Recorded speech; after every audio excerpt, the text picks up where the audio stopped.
अस्सलाम वालेकुम। 18 पार्टिसिपेंट्स हैं, ठीक। वालेकुम अस्सलाम सर।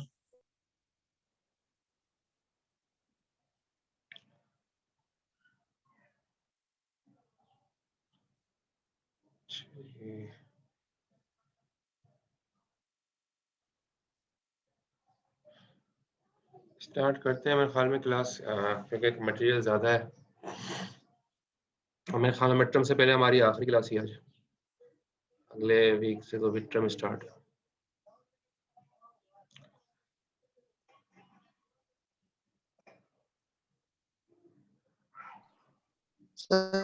टॉपिक पढ़ाएंगे आज वहीं तक क्या होगा? हाँ वहीं तक होगा। आज ये चैप्टर कंप्लीट करेंगे इंशाल्लाह डेडलॉक का, और कुछ थ्रेडिंग के बारे में भी कोशिश करूंगा बताने की।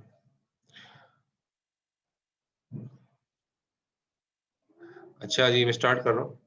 अच्छा, ये हमने ब्रेक से पहले यहाँ तक हम थे और ये जो आपको समझ में आ गया एलोकेशन क्या होता है, ठीक है, यानी कि कौन सी रिसोर्स किस प्रोसेस को एलोकेट हुई है। तो हमने वहाँ 1 लिख दिया, जो रिसोर्स एलोकेट हुई थी जिस प्रोसेस को, हमने वहाँ पर 1 लिख दिया था। और ये भी आपको क्लियर है कि कौन सा प्रोसेस किस रिसोर्स को रिक्वेस्ट कर रहा है, ठीक है। तो P1 भी किसी को रिक्वेस्ट नहीं कर रहा, P2 भी किसी को रिक्वेस्ट नहीं कर रहा, P3 जो है, यहाँ हमें ग्राफ नजर आ रहा है, P3 R1 को भी रिक्वेस्ट कर रहा है, R2 को भी रिक्वेस्ट कर रहा है। तो यहाँ हमने 1 लिख दिया, यहाँ मार्क कर दिया। तो यहाँ हमने कर दिया था। फिर हमने कहा था अवेलेबिलिटी। अच्छा, अवेलेबिलिटी लोग कहते हैं क्लियर नहीं है, तो उसके बारे में क्लियर कर लेते हैं। अवेलेबिलिटी का मतलब ये, क्या कोई रिसोर्स ऐसी है बाकी अवेलेबल है कि हम कोई प्रोसेस जो रिक्वेस्ट कर रहा है हम उसकी रिक्वेस्ट को पूरी कर सकें। क्या कोई ऐसी रिसोर्स बाकी है, अवेलेबल है, कि कोई प्रोसेस जो रिक्वेस्ट कर रहा है हम उसकी रिक्वेस्ट को पूरा कर सकें, ठीक है। तो इसको कहते हैं अवेलेबिलिटी। और इस एग्जांपल से आपको अवेलेबिलिटी और समझ में आएगी जब हम इस एग्जांपल को जो है पूरा कंप्लीट कर लेंगे। तो क्योंकि अभी हमने देखा रिसोर्स 1 जो है वो किसके पास है, रिसोर्स 1 एलोकेट को देखो आप, रिसोर्स 1 किसके पास है, तो रिसोर्स 1 हमें नजर आ रहा है P1 के पास। और रिसोर्स 2 किसके पास है, रिसोर्स 2 हमें नजर आ रहा है वो P2 के पास, ठीक है। तो रिसोर्स 1 और P2 ऑलरेडी एलोकेट हुई हैं और इसलिए हमने लिखा भाई ये जो है ना कि अवेलेबल जो है वो इस वक्त हमारे पास 0 है। रिसोर्स 1 भी एलोकेट हुई है, रिसोर्स 2 भी एलोकेट हुई है। 2 ही रिसोर्सेज हैं ग्राफ में, तीसरी रिसोर्स तो है नहीं। 2 ही रिसोर्सेज हैं, R1 और R2, और R1 भी अवेलेबल नहीं है। अवेलेबल का मतलब क्या है कि हम किसी को दे नहीं सकते, देने के लिए अवेलेबल नहीं है क्योंकि वो किसी ने एक्यूपाई की हुई है, ठीक है। R1 भी एक्यूपाइड है, R2 भी ऑक्यूपाइड है। सो अवेलेबल ना हमारे पास इस वक्त R1 है ना R2 है, हम किसी को दे नहीं सकते क्योंकि ये ऑलरेडी ऑक्यूपाइड है। ये बात क्लियर हो गई अवेलेबिलिटी वाली, और भी क्लियर होगी अभी एग्जांपल में आप देखिएगा।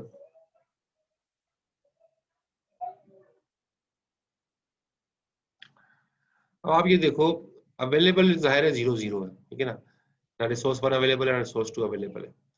तो आप बताओ कि 0 से कौन सा प्रोसेस ऐसा है, P1 P2 P3, ये उनकी रिक्वेस्टिंग है, किस प्रोसेस की हम रिक्वेस्ट को पूरा कर सकते हैं। P1 P2 P3 की रिक्वेस्ट ये रही, 0 P1 की रिक्वेस्ट है, P2 की रिक्वेस्ट 0 है, P3 की रिक्वेस्ट है 1 तो हम 0 से, 0 का मतलब पहला 0 R1 को शो कर रहा है, दूसरा 0 R2 को शो कर रहा है। तो हम 0 से कौन से प्रोसेस की रिक्वेस्ट को फुलफिल कर सकते हैं। P1 P2 sir. हाँ बिल्कुल सही बताया, P1 और P2, क्योंकि P1 का देखो, P1 को भी रिक्वेस्टिंग 0 है, हमारे पास भी 0 तो 0 का मतलब है कि P1 को चलाया जा सकता है क्योंकि अवेलेबिलिटी ये इसकी रिक्वेस्ट पूरी हो जाएगी क्योंकि इसकी 0 और 0 से 0 की रिक्वेस्ट पूरी हो जाएगी। बिल्कुल उन्होंने सही बताया कि P1 की रिक्वेस्ट फुलफिल हो रही है और P2 की भी उन्होंने सही बताया, P2 का भी 0 है तो P2 की भी रिक्वेस्ट फुलफिल हो रही है। तो दोनों में से आप कोई भी ले सकते हैं, लेकिन अब बहुत अच्छा यही होता है कि जो सबसे टॉप पर हो वहां से स्टार्ट करें डाउनवर्ड, टॉप से स्टार्ट करें डाउनवर्ड, और जो पहले अवेलेबल मिल जाए आपको वहां वो उसको आप एलोकेट कर दें। तो हमें जाहिर है P1 हमारे पास सबसे टॉप पर है और P1 की रिक्वेस्ट 0 है और हमारे पास अवेलेबिलिटी भी 0 है।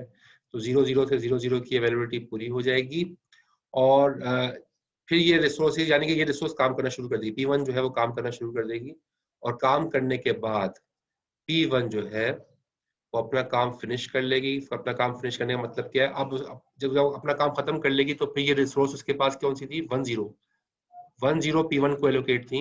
अब ये 10 रिलीज हो जाएंगी। जब 10 रिलीज हो जाएंगी तो 00 के अंदर 00 अवेलेबल थी हमारे पास, ठीक है। 00 के अंदर हम ऐड करेंगे 10 जो कि रिलीज हुई है। P1 ने अभी भी रिलीज की है, अपना काम खत्म कर लिया। तो अब दोनों को ऐड करो तो जवाब क्या आएगा, 10, ठीक है। ऐड किया हमने, जवाब क्या आएगा, 10। तो 10 जो है 10, अब टोटल रिसोर्स आपके पास क्या हो गई, 10, नीचे लिखा। P1 के काम खत्म करने के बाद टोटल रिसोर्स हमारे पास है 10, टोटल अवेलेबल 10। अब हम ये देखेंगे कि 10 से हम किस प्रोसेस की रिक्वेस्ट को फुलफिल कर सकते हैं। P1 तो हमारे निकल गया क्यू में से, क्योंकि जाहिर है P1 का काम तो खत्म हो गया। अब आपके पास अवेलेबल है P2 और P3। तो हमारे पास रिसोर्सेज अवेलेबल कितनी है हमारे पास, 10। तो 10 से कौन कौन सी प्रोसेस जो है P2 और P3 में से कौन सा प्रोसेस हम एग्जीक्यूट कर सकते हैं।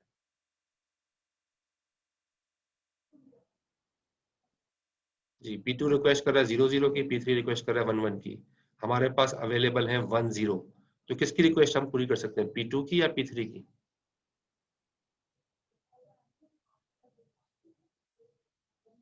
जी,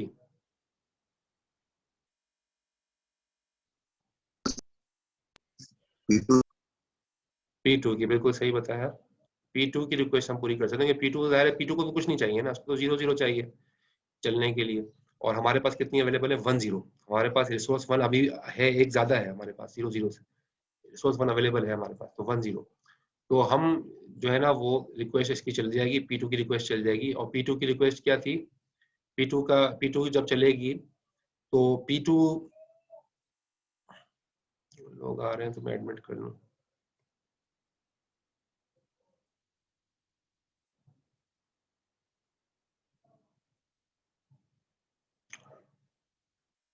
P2 जब चलेगा तो P2 को जो है वो आप ये देखें, P2 के पास कौन सी रिसोर्स एलोकेट हुई है, 01। तो 01 जो है, और हमारे पास अवेलेबल कितनी है अभी, 10। तो 10 में सही 10 में 01 ऐड करेंगे, तो 01 ऐड कर दिया। 10 में 01 ऐड कर दिया, जवाब क्या आया, 11। जवाब क्या आया, 11, ठीक है। अब हमारे पास अवेलेबल रिसोर्सेज कितनी हो गई, 11। और जाहिर है ये P2 का काम कंप्लीट हो चुका है। अब हमारे पास सिर्फ एक ही प्रोसेस बचा है, P3। दो प्रोसेस कंप्लीट हो चुके हैं, P1 और P2। अब हमारे पास सिर्फ एक ही प्रोसेस बचा है, P3। और P3 की रिक्वेस्ट कितनी है, 11 की। और हमारे पास अवेलेबल कितनी है, 11, ठीक है। तो 11 से 11 की रिक्वेस्ट पूरी हो जाएगी। तो उसका मतलब क्या है, P3 भी एग्जीक्यूट हो जाएगी। तो P3 भी एग्जीक्यूट हो जाएगी। और P3 एग्जीक्यूट जब हो जाएगी तो जाहिर है इसके बाद फ्री होने के बाद जाहिर है कि ये तो एलोकेट कुछ भी नहीं किया हुआ, तो 00 ही है, एलोकेट कुछ भी नहीं किया हुआ। तो ये जवाब आएगा 11। तो आपके पास टोटल रिसोर्सेज जो है वो 11 ही होंगी यहाँ पे, ठीक है। और यानी कि काम सबका खत्म हो जाएगा, टोटल रिसोर्सेज वापस आ जाएंगे आपके पास, R1 और R2। और आप देख रहे हो कि सारे चल गए प्रोसेस। किस सीक्वेंस में चले, पहले आपने P1 चलाया, उसके बाद आपने P2 चलाया, उसके बाद आपने P3 चलाया, ठीक है। P2 भी पहले चल सकता था, वो भी आंसर सही था, P2 P1 P3 वो भी सही था।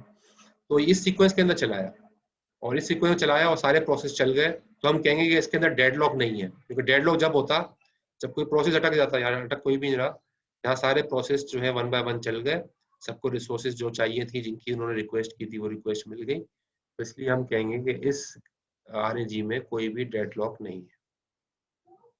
जी, कोई क्वेश्चन हो तो पूछ सकते हैं। सर, इसको रिपीट कर दें, अवेलेबिलिटी बिल्कुल भी कंफ्यूज कर रहा है बार बार। आप में देर में तो नहीं आया सुबह। नहीं सर, मैं स्टार्ट से कनेक्टेड हूँ। अच्छा, क्या क्या कंप्लीट कर रहे हैं। सर ये कर रहे, मुझे समझ में नहीं आ रहा कि हम एलोकेट में से देख रहे हैं, रिक्वेस्ट में से देख रहे हैं।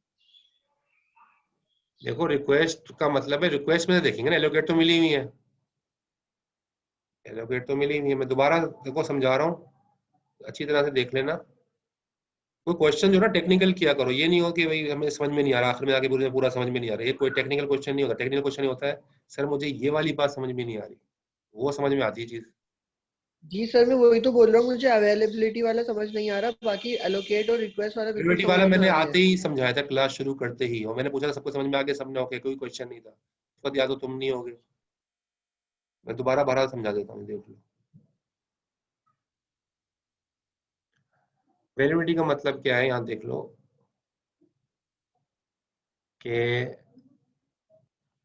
प्रोसेस अवेलेबिलिटी से कहते हैं कि हमारे पास कितनी अवेलेबल रिसोर्सेज हैं कि हम किसी को दे सकें, ठीक है ना। P1 जो है रिसोर्स R1 R2 यहाँ लिखी हुई एलोकेट हुई हुई, R1 P1 के पास है, नजर आ रहा है हमें, R1 P1 के पास है। तो R1 P1 के पास है, तो जाहिर है R1 तो अभी करंटली एक ही R1 का एक ही इंस्टेंस है और वो P1 के पास है, इसका मतलब है R1 इस वक्त अवेलेबल नहीं है। हम R1 के लिए क्या लिख देंगे, 0। हम R1 किसी को नहीं दे सकते क्योंकि वो P1 के पास है। बात समझ में आ रही है अवेलेबिलिटी की? जी अब आ रही है थोड़ी सी। और R2 किसके पास है, R2 किसके पास है, हमने ग्राफ में देखा, एलोकेट में जाके हमने देखा यहाँ 1 लिखा हुआ है, या इस वाले कॉलम में देखा हमने 1 लिखा हुआ है। तो R2 किसके पास है, R2 तो P2 के पास है। जब R2 P2 के पास है, इसका मतलब है हमारे पास अवेलेबल नहीं है, हम R2 किसी और को नहीं दे सकते। तो अवेलेबिलिटी क्या हो गई, 0 0। अब 0 0 में से हमें रिक्वेस्ट पूरी करनी है, यानी कि 0 0 हमारे पास अवेलेबिलिटी है, ना हमारे पास R1 है ना हमारे पास R2 है। P1 P2 P3 तीनों चलना चाह रहे हैं, तीनों की रिक्वेस्ट, P1 की रिक्वेस्ट क्या है, 0 0, P2 की रिक्वेस्ट क्या है, 0 0, P3 की रिक्वेस्ट क्या है, 1 1। तो हमारे पास रिसोर्सेज अवेलेबल है 0 0, यानी कि R1 भी 0 R2 भी 0। तो 0 0 से हम किसकी रिक्वेस्ट पूरी कर सकते हैं, P1 और P2 की। हाँ P1 और P2 की, बिल्कुल सही बताया। तो P1 और P2 के, तो हमने P1 की रिक्वेस्ट पूरी करते हैं क्योंकि जाहिर है उसको कुछ चाहिए नहीं, ना R1 चाहिए ना R2 चाहिए, तो इसकी रिक्वेस्ट पूरी हो जाएगी 0 0 से। और फिर ये प्रोसेस चलेगा P1 वाला, और ये अपना प्रोसेस चलेगा और अपना काम कंप्लीट कर लेगा। हमारे पास अवेलेबल थी 0 0, लेकिन जब P1 चलेगा अपना काम कंप्लीट करेगा तो फिर 1 0 को रिलीज कर देगा ये, यानी कि 1 0 को इसने रिलीज कर दिया। ये अपना काम कंप्लीट के बाद ये रिसोर्सेज इसके पास थी 1 0, इसको ये रिलीज कर देगा, तो मैंने अपना काम कर लिया, अब ये रिसोर्सेज फ्री हैं। यहाँ तक बात समझ में आई, रिलीज करने वाली बात? जी सर। अब ऐड कर देंगे इनको। पहले 0 0 था हमारे पास रिसोर्सेज अवेलेबिलिटी, पहले हमारे 0 0 थी। अब जो P1 ने अपना काम खत्म कर लिया, उसने रिसोर्सेज जो रिलीज किए 1 0, दोनों को ऐड कर लो तो जवाब आ जाएगा 1 और 0, ठीक है ना। ये 0 0 में ऐड किया 0 आएगा, 0 1 में ऐड किया तो 1 आ जाएगा। ये बाइनरी एडिशन नहीं है, ये नॉर्मल डेसिमल एडिशन है, ठीक है। तो ये 1 0 आंसर आ गया। अब आप देखो क्या 1 0 से, अब इस पर करंट अवेलेबिलिटी कितनी हो गई, करंट अवेलेबिलिटी हो गई 1 0। तो 1 0 से, और P1 जो है हमारे चल चुका है, इसलिए मैंने इसको यहाँ पे। अब हमारे पास अवेलेबल कितने हैं, P2 और P3, और रिक्वेस्टिंग है, P2 रिक्वेस्ट कर रहा है 0 0 की, P3 रिक्वेस्ट कर रहा है 1 1 की। अवेलेबल है हमारे पास 1 0। तो बताओ हम किसकी रिक्वेस्ट फुलफिल करेंगे, P1 की, P2 की या P3 की? P2 रिक्वेस्ट कर रहा है 0 0 की, P3 रिक्वेस्ट कर रहा है 1 1। जी P2 की करेंगे, बिल्कुल P2 क्योंकि की जो है करेंगे, उसको भी तो 0। हाँ बिल्कुल P2 की करेंगे, क्योंकि 0 0 1, यहाँ तो 1 1 है ना, यहाँ पर 1 0, तो ये तो फुलफिल नहीं हो सकती, लेकिन 0 0 से 1 0 से 0 0 की फुलफिल हो जाएगी, तो कुछ चाहिए ही नहीं। इसका मतलब है इसकी रिक्वेस्ट पूरी हो सकती है। P1 हम चला चुके थे पहले, अब हम चला रहे हैं P2 को। P2 की रिक्वेस्ट चलाएंगे, जब P2 की रिक्वेस्ट चलाएंगे तो ये अपनी रिसोर्सेज रिलीज कर देगा, ये चलेगा, और अब चलने के बाद अपनी रिसोर्सेज 0 1 इसने होल्ड किया हुआ था, 0 1 ये रिलीज कर देगा, 0 1 को हम यहाँ पे ऐड कर, तो हमने 0 1 को ऐड किया तो ये 1 और 1 हो गया, ठीक है। अब हमारे पास करंट रिसोर्सेज कितनी हो गई, 1 1। अब हमारे पास जाहिर है P1 भी चल चुका है, P2 भी चल चुका है, सेकंड में हमने P2 चलाया था। अब हमारे पास अवेलेबल एक ही है, सॉरी हमारे पास प्रोसेस तीसरा है P3, और उसके पास रिसोर्सेज कितनी है, 1 1। मतलब उसके पास P3 जो है, सॉरी P3 जो है वो किसके लिए रिक्वेस्ट कर रहा है, 1 1 के लिए रिक्वेस्ट कर रहा है, और हमारे पास करंट अवेलेबिलिटी कितनी है, 1 1।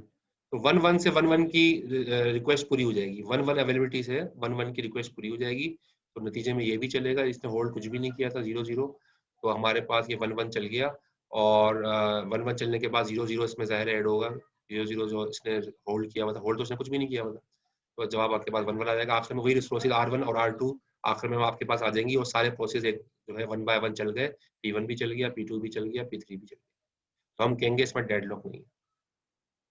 तो डेडलॉक होता तो प्रोसेस अटक जाता बीच में कि हमारे पास इतनी रिसोर्सेज नहीं होती, जैसे पीछे अटक गया था कि इतनी रिसोर्सेज नहीं थी जितनी रिक्वेस्ट आई थी। 0-1 रिक्वेस्ट थी, 0-0 से पूरी नहीं हो सकता था, 1-0 रिक्वेस्ट थी, 0-0 से पूरी नहीं हो सकता था, हमने कहा डेडलॉक है। लेकिन यहाँ डेडलॉक नहीं है, क्योंकि यहाँ पर जो है हमने 0-0 से स्टार्ट किया और 0-0 ही रिक्वेस्ट आई हुई थी, तो हमने चला दिया। तो रिसोर्सेज फ्री होती गई, हम ऐड करते गए, फ्री होती गई, ऐड करते गए, और हमारे पास 1-1 आ गया, और 1-1 से हमने आखिरी वाले प्रोसेस की भी रिक्वेस्ट पूरी कर दी। तो कोई भी प्रोसेस इसके अंदर अटका नहीं, डेडलॉक नहीं हुआ, तो डेडलॉक फ्री है। ठीक है, क्लियर हुआ?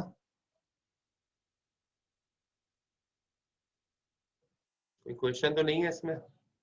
ऐसा कोई क्वेश्चन नहीं करे सर मुझे पूरा शुरू से समझ में नहीं आया, ऐसा नहीं। ठीक है, टेक्निकल क्वेश्चन करें सर ये वाली बात समझ में नहीं आई। जैसे आपने पहले पूछा था अवेलेबिलिटी समझ में नहीं आई, तो हाँ समझ में आ रहा है भाई अवेलेबिलिटी का मसला। आप कोई क्वेश्चन और करें, कोई टेक्निकल।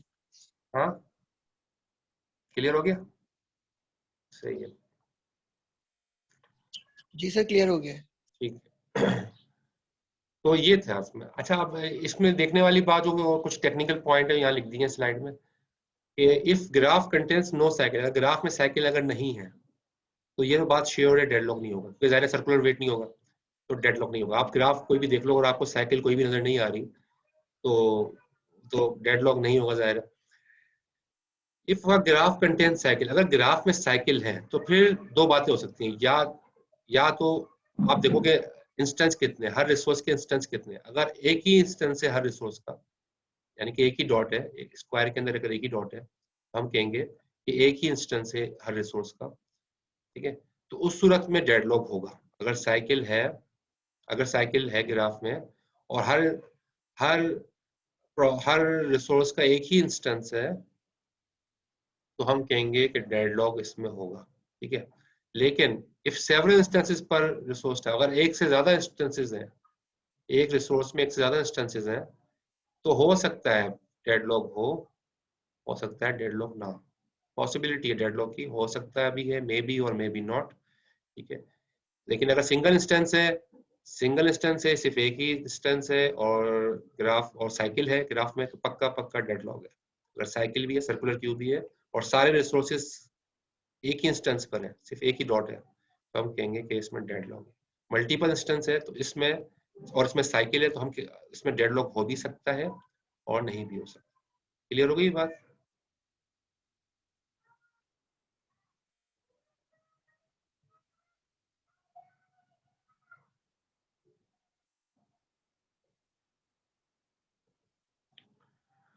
अच्छा, अब हम पढ़ रहे हैं methods of handling deadlock. Deadlock जो है ना, उसको हैंडल करने के कुछ मेथड यहाँ पढ़ते हैं। Ensure that the system will never enter a deadlock state. Deadlock state में ना है सिस्टम। ठीक है, सिस्टम डेडलॉक स्टेट में ना है। उसके बारे में पढ़ते हैं कि भाई क्या तरीके कार हैं। तो 4 तरीके हैं उसके, मतलब मतलब यहाँ पर मेजर तो 3 तरीके बताए। डेडलॉक हैंडलिंग के 3 तरीके मेजर लिखे हैं। पहला तरीका क्या है कि डेडलॉक जो है वो डेडलॉक स्टेट के अंदर जो है सिस्टम जा ना पाए, उसके लिए कुछ ऐसा एल्गोरिथम होना चाहिए, ऐसा तरीकेकार होना चाहिए कि डेडलॉक स्टेट में जाने ना पाए। या दूसरा तरीका क्या है, नीचे से लिखा है। पहला तरीका हमने पढ़ा, तो इसकी मैं डिस्क्रिप्शन पढ़ता हूँ अभी थोड़ी देर में। पहला तरीका हमने पढ़ा कि डेडलॉक के स्टेट में सिस्टम जाए नहीं। दूसरा क्या है, allow the system to enter, system को डेडलॉक में जाने दो एंड देन रिकवर, बाद में रिकवर कर लो, यानी कि डेडलॉक बाद में खत्म कर दो, यानी कि ट्रैफिक जाम होने दो और फिर बाद में ट्रैफिक जाम को खोल दो, किसी तरीके से ट्रैफिक जाम को सॉल्व करके उसको ट्रैफिक को रवा दवा कर दो। यानी सिस्टम डेडलॉक में जाएगा भी लेकिन वो फिर रिकवर भी हो जाएगा। दूसरा जो है डेडलॉक हैंडलिंग का तरीका ये है। तीसरा डेडलॉक हैंडलिंग का तरीका क्या है, ignore the problem and pretend that deadlocks never occur in the system. System में डेडलॉक होंगे ही नहीं। ठीक है ना, यानी कि सिस्टम के अंदर ये प्रोविजन ही ना हो कि वो डेडलॉक हो। जैसे यूनिक्स है, यूनिक्स के अंदर ऐसे यूनिक्स को ऐसे डिजाइन किया गया है कि इसके अंदर डेडलॉक होता ही नहीं है, उसमें प्रोविजन ही नहीं है डेडलॉक होने की। आपने देखा होगा, कभी आपने नोट कीजिएगा, यूनिक्स का सिस्टम कभी भी, लिनक्स पे आप काम कर रहे हो ना लैब में, तो लिनक्स का सिस्टम कभी भी हैंग नहीं मिलेगा आपको, कभी भी हैंग नहीं होगा। क्यों नहीं हैंग होगा? क्योंकि उसमें डेडलॉक होता ही नहीं है। उन्होंने प्रोविजन ही उन्होंने इसको डिजाइन ऐसे किया है कि उसमें डेडलॉक होता ही नहीं है यूनिक्स में या लिनक्स में।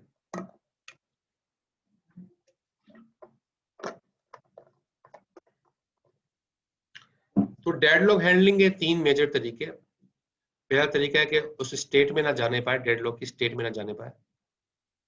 उसके अंदर हम इसकी डिस्क्रिप्शन पढ़ते हैं। डेडलॉक प्रिवेंशन एक तरीकाकार है इसके स्टेट में ना जाने पाए डेडलॉक की, डेडलॉक को रोका जाए, डेडलॉक को होने से रोका जाए। Deadlock prevention provide a set of methods to ensure that at least one of the necessary condition. इसमें जो चारों कंडीशन हमने पढ़ी थी ना, mutual exclusion, hold and wait, no preemption, circular wait, तो चारों कंडीशन हमने पढ़ी हैं। उन चारों में से क्योंकि ज़ाहिर है जब चारों एक साथ होंगी तो डेडलॉक होगा। मैंने आपको बताया चारों एक साथ होंगी तो डेडलॉक होगा। तो कोशिश ये की जाती है कि कम से कम एक जो है ना कंडीशन, जो नेसेसरी कंडीशन है वो ना हो, कैन नॉट होल्ड। ठीक है, एक कम से कम जो कंडीशन है चारों में से वो एक ना होने पाए। जब चारों में से एक कंडीशन भी फॉल्स होगी डेडलॉक नहीं बनेगा। तो एक तरीकेकार ये है कि चारों कंडीशन में से किसी भी एक कंडीशन को फॉल्स करने की कोशिश की जाए ताकि डेडलॉक होने ना पाए। दूसरा तरीका क्या है डेडलॉक अवॉइडेंस का। डेडलॉक अवॉइडेंस का मतलब क्या है? Requires that operating system be given additional information in advance. इसमें यहाँ पर ये बात कह रहा है कि शुरू में ही, इस पैराग्राफ में ये बात कह रहा है कि शुरू में ही जितने भी किसी भी प्रोसेस को जितने रिसोर्सेज चाहिए चलने के लिए वो सारे शुरू में बता दिए जाए। जैसे कोई प्रोसेस है उसको प्रिंटर भी चाहिए, उसको हार्ड डिस्क भी चाहिए, उसको रैम भी चाहिए, जितने रिसोर्सेज उसको चाहिए वो शुरू में बता दिए जाए। और फिर ऑपरेटिंग सिस्टम डिसाइड करेगा कि भाई उसको किस वक्त में कौन सी रिसोर्स देनी है ताकि डेडलॉक ना बने। लेकिन ये जब भी हो सकता है जब हर प्रोसेस सिस्टम के अंदर जितने प्रोसेस हैं वो शुरू में ही बता दें कि हमें हमें कौन कौन से रिसोर्सेज चलने के लिए चाहिए। तो फिर ऑपरेटिंग सिस्टम ऐसा डिजाइन करेगा, ऐसा ऐसे चलाएगा प्रोसेस को कि वो डेडलॉक ना बनने पाए। ठीक है, तो इसको कहेंगे डेडलॉक अवॉइडेंस। तो और यानी कि उसमें पता, इसमें ये भी, इसमें उसको डिसाइड कैसे करेगा ऑपरेटिंग सिस्टम, ऐसे डिसाइड करेगा, वो देखेगा कि इस वक्त कौन कितने प्रोसेस एलोकेटेड है, कितने अवेलेबल हैं, जैसे अभी हम देख रहे थे कितने अवेलेबल हैं, कितने एलोकेट हुए हैं, कितने कितने जो है वो रिक्वेस्टिंग किस किस के लिए रिक्वेस्ट भेजी गई है। ठीक है, तो सबको देख के ऐसे स्केड्यूल करेगा ऑपरेटिंग सिस्टम कि डेडलॉक ना बनने पाए और सारे प्रोसेस की रिक्वायरमेंट पूरी हो जाए। तो इसको कहते हैं डेडलॉक को अवॉइड कर दिया, डेडलॉक नहीं बनने दिया। लेकिन इसमें मुश्किल काम क्या है? मुश्किल काम ये कि हर प्रोसेस शुरू में ये बताएगा कि उसको रिसोर्सेज कितनी चाहिए। ठीक है, तो तब तो ये काम हो सकता है, वरना फिर अगर शुरू में हर प्रोसेस ने इतना नहीं इसको कितनी रिसोर्सेज चाहिए तो फिर ये काम ऑपरेटिंग सिस्टम के लिए मुश्किल हो जाता है। ठीक है, तो ये बाकी तो ये दो पढ़ ली कि सिस्टम को डेडलॉक में जाने दो, फिर उसको रिकवर करो, इग्नोर द प्रॉब्लम। और यूनिक्स में जैसे होता ही नहीं है डेडलॉक। तो ये चारों तरीके कार हैं डेडलॉक हैंडलिंग के। कोई क्वेश्चन इस स्लाइड में?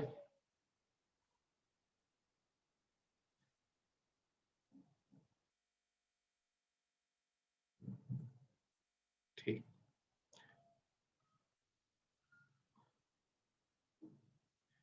अब देखो यहाँ पर एक बात, मतलब छोटी सी बात है, मैंने इसलिए लिख दी ताकि अगर सिस्टम के अंदर आपने ना डेडलॉक प्रिवेंशन का एल्गोरिथम लगाया, यानी डेडलॉक प्रिवेंशन नहीं कर रहे हैं आप, ना कोई चारों कंडीशन में कोई कंडीशन फॉल्स नहीं हो रही, ठीक है ना, और डेडलॉक अवॉइडेंस का भी कोई एल्गोरिथम नहीं लगा हुआ, ठीक है, एल्गोरिथम नहीं को डेडलॉक खत्म करे, तो फिर क्या होगा? फिर डेडलॉक हो सकता, फिर डेडलॉक सिचुएशन आ जाएगी, डेडलॉक सिचुएशन में आ रहा है, ठीक है। तो उस सूरत में हमें कोई ऐसा एल्गोरिथम चाहिए जो कि रिकवर करे डेडलॉक से, सिस्टम को डेडलॉक से बाहर निकाले। ऐसा एल्गोरिथम हो जो सिस्टम को डेडलॉक से बाहर निकाले। लेकिन अगर आपके पास ऐसा एल्गोरिथम भी नहीं है ना, ऐसा एल्गोरिथम भी आपके पास मौजूद नहीं है जो सिस्टम को डेडलॉक से बाहर निकाले, फिर क्या होगा? फिर तो जाहिर है फिर सिस्टम आपका हैंग हो जाएगा, फिर आपको रीस्टार्ट करना पड़ेगा मैन्युअली। ठीक है, क्योंकि जाहिर है सिस्टम हैंग हो जाएगा, सारे जो है रिसोर्सेज डेडलॉक के अंदर जो है वो आहिस्ता आहिस्ता परफॉर्मेंस जो है डिटोरिएट होती है, और उसके बाद जो है वो डेडलॉक स्टेट के अंदर जो सिस्टम दाखिल हो जाता है, सिस्टम हैंग हो जाता है, फिर रीस्टार्ट करना पड़ता है, जैसे विंडोज़ में हम अक्सर जो है करते हैं। विंडोज़ 10 में काफ़ी हद तक ये प्रॉब्लम सॉल्व हो गया है। विंडोज़ 10 जो है वो इसमें हैंगिंग प्रॉब्लम मैंने नोट किया नहीं है, होगी तो बहुत शायद ही कम हो, लेकिन विंडोज़ 10 उन्होंने काफ़ी बेहतर कर दी है। विंडोज़ 7 तक काफ़ी प्रॉब्लम है।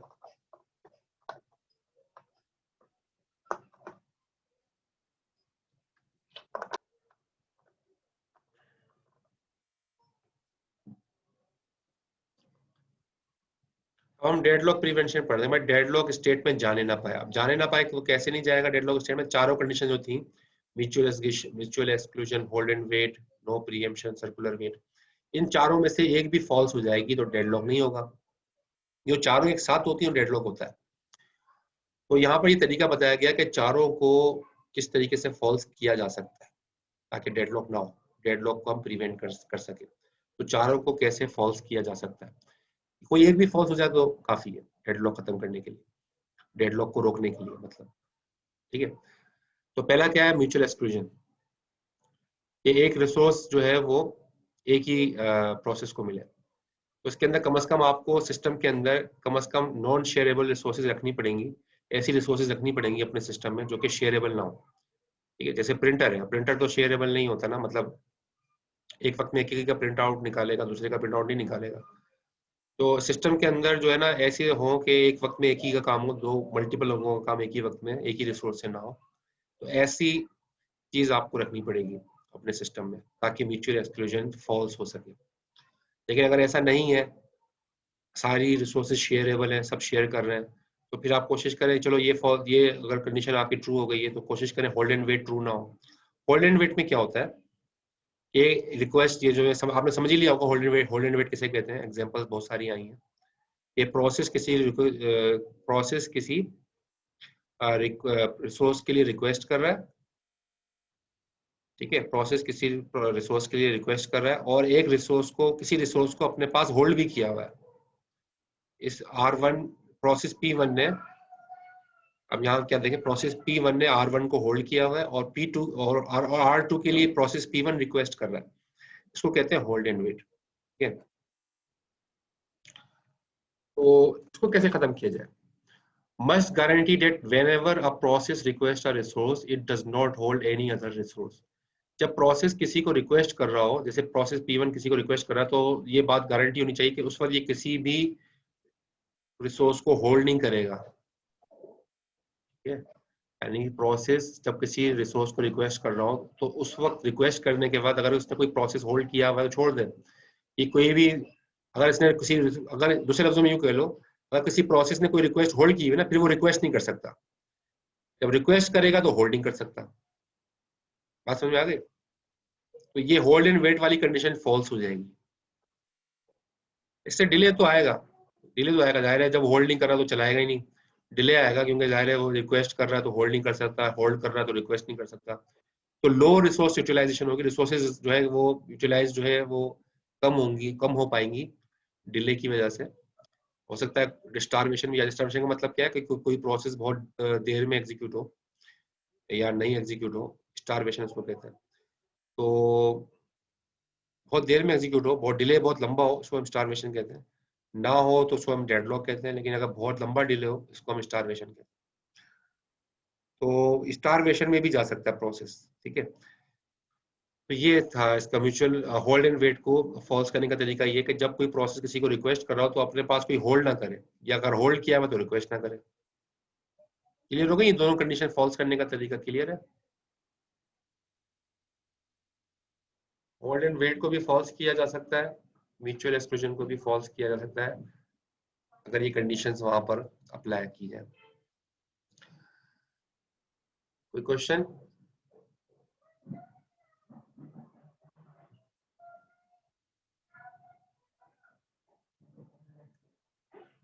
तीसरा तरीका क्या है कि नो प्रीएम्पशन। जो थर्ड वन है, दो को तो हमने डिस्कस कर लिया, म्यूचुअल एक्सक्लूजन भी जो है आप फॉल्स कर सकते हो, होल्ड एंड वेट भी फॉल्स कर सकते हो। Third one is no preemption. No preemption क्या है कि प्रोसेस, किसी को पास कोई रिसोर्स है, जब तक कि वो कंप्लीट ना कर ले वो रिसोर्स रिलीज नहीं करेगा, इसको कहते हैं नो प्रीएम्पशन। ठीक है ना? प्रीएम्पशन का मतलब है कि कोई उससे रिसोर्स छीन सकता है, नो प्रीएम्पशन का मतलब है कोई उससे रिसोर्स नहीं छीन सकता। अब इसको कैसे फॉल्स करना है उसका तरीका लिखा है। If a process that is holding some resources request another resources that can not be immediately allocated to it, then all resources currently being held are released। यानी कि इसको आप इससे समझो, एक प्रोसेस है फॉर एग्जांपल P1, तो ये रिक्वेस्ट कर रहा है R1 को, R1 को रिक्वेस्ट कर रहा है। ठीक है, और फॉर एग्जांपल ये R2 को भी रिक्वेस्ट कर रहा है, एक प्रोसेस है P1, ये R1 को भी रिक्वेस्ट कर रहा है और R2 को भी रिक्वेस्ट कर रहा है, ठीक है। और लेकिन ये R1 और R2 जो है ना, R1 किसके पास है? R1 है फॉर एग्जांपल प्रोसेस P2 के पास, और R2 जो है वो प्रोसेस P3 के पास है।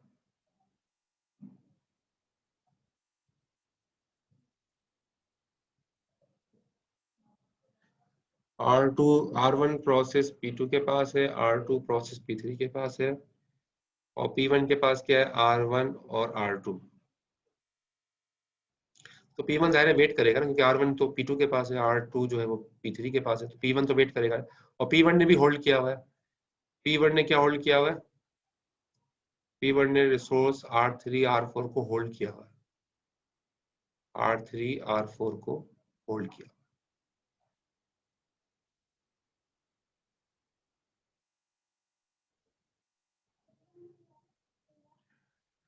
ठीक है, तो यहाँ पर ये लिखा है नो प्रीएम्पशन में कि जब कोई प्रोसेस अगर किसी प्रोसेस को जो रिसोर्सेज को चाहिए, अगर वो उसको इमीडिएटली नहीं मिलती, तो जो प्रोसेस ने होल्ड की हुई है फौरन वो रिलीज कर दे, ये फौरन रिलीज कर देगा। ठीक है, जो होल्ड की हुई है फौरन छोड़ देगा। तो R3 R4 फारिग हो गई, तो जाहिर है छोड़ देगा फौरन। इस तरह से ये जो है अच्छा, ये P2 के पास क्या है, यहाँ पर मैं आपको समझा देता हूँ। ये अब देखो इसमें होगा क्या कि फॉर एग्जांपल ये R1 इसके पास थी P2 के पास, और P2 के पास जो है ना वो है R3, R3 उसके पास थी, सही है। तो इसलिए क्या होगा, ये फौरन रिलीज कर देगा। P1 क्या करेगा? फौरन रिलीज कर देगा। फौरन रिलीज कर देगा तो R3 R4 जो है वो फ्री हो जाएंगे। ठीक है, R3 R4 P2 रिक्वेस्ट कर रहा था R3 के लिए, और P3 रिक्वेस्ट कर रहा था R4 के लिए।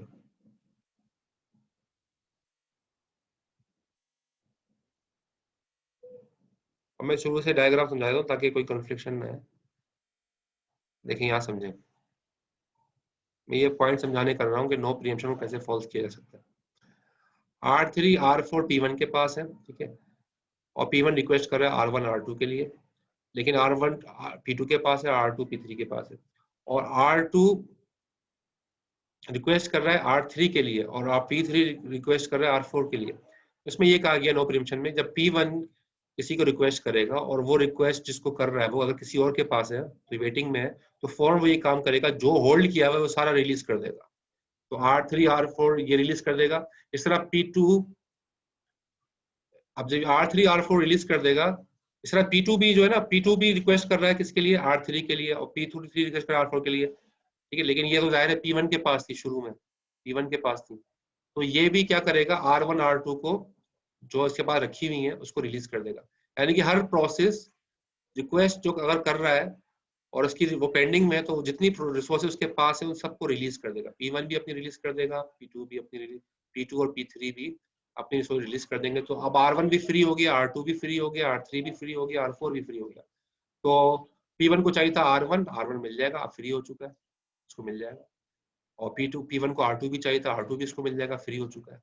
इस तरह P2 को चाहिए था R3, वो भी इसको मिल जाएगा क्योंकि इसने रिलीज कर दिया यहाँ से R3, और P3 को भी R4 जो है मिल जाएगा क्योंकि उसने रिलीज कर दिया यहाँ से R4। तो इस तरह से डेडलॉक खत्म।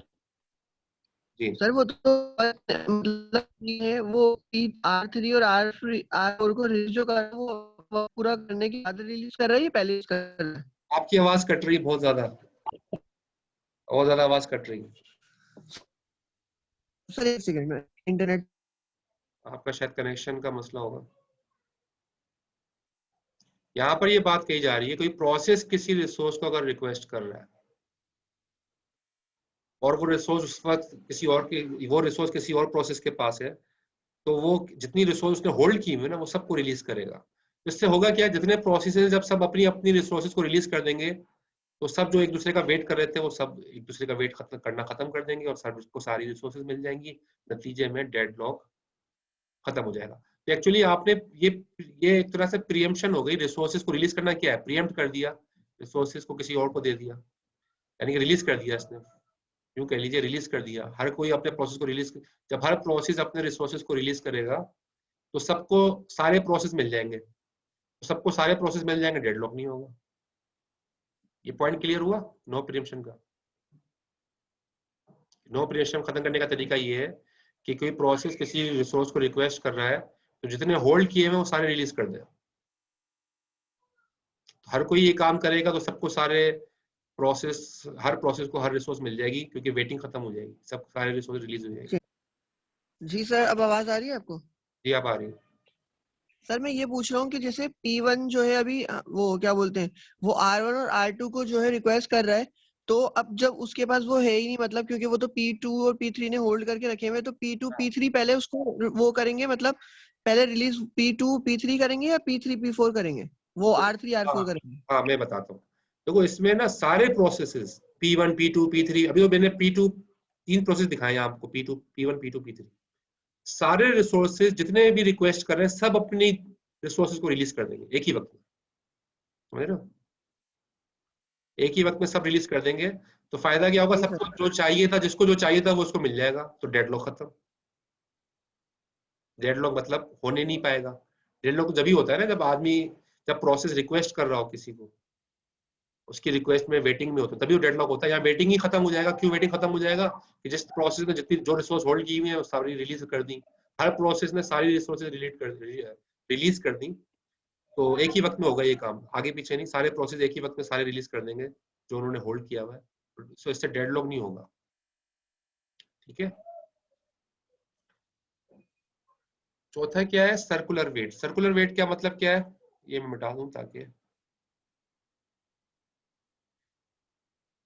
सर्कुलर वेट को डिनाई कैसे किया जाए, सर्कुलर वेट की कंडीशन जो है वो ट्रू ना हो ताकि डेडलॉक ना होने पाए।